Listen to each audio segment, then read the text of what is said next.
Building a creator-led business like Chamberlain Coffee or Feastables eventually leads you to two decisions. Do you continue to run it or do you sell it? In today's video, I am tapping into my nearly 15 years of business operations experience and multiple acquisitions behind my belt to help you make a decision with this framework.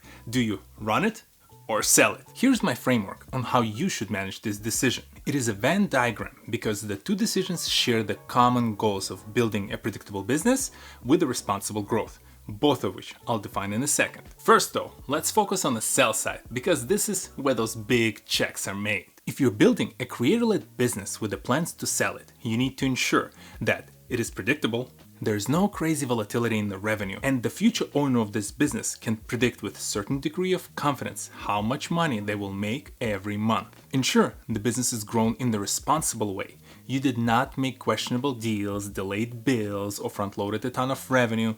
Things that will destabilize the company months down the line. I can make an entire video about all the dirty tricks that people usually use to make the present look good at the cost of the future's stability. This is why the keyword in this criteria is responsible. Responsible growth. The two factors unique to the goal of selling the business are the requirement of the long-term growth potential and its independence. This brand you're building should have a few multiples of growth potential to justify a purchase of this business for the company that acquires it. No one is buying business just to have it. They either use it to grow that business to the next level because they know something you don't, or they combine it with the other business they own to create a better combined entity out of the two companies. Growth potential gives them that room to grow and make their money back. And independence is required because the company that buys your startup needs to be able to run it without you. So the name and the marketing ideally no longer require your presence by the time you're ready to sell. If you're ever in doubt or I didn't answer one of your questions, just put yourself in a position of the acquiring company or entity and just ask yourself, what would you like to see from the business you acquire? And with very high degree of certainty, you'll be able to predict exactly the things that will keep them happy and will ensure also that you are happy with that transaction. Now, to continue to run the company, you still need the same two overlapping factors. Since now you use the business to likely fund your creative brand or maybe even your personal life. Predictability in this case takes on another level of importance. Mortgage, school for kids, utilities, all those bills will come in regularly. So should your revenue. And growth should be executed in a responsible way because it's like building a house. You don't want to cut the corners when setting the foundation because the soundness of that entire structure would be in question. Same applies to building a business you plan to run for years to come. Now for the unique requirements, yes, they're profit margin and cash burn, and no, they're not the same. Profit margin requirement means you want your business to consistently deliver revenue at a predictable profit. That profit is what will feed the growth opportunities and potentially your salary.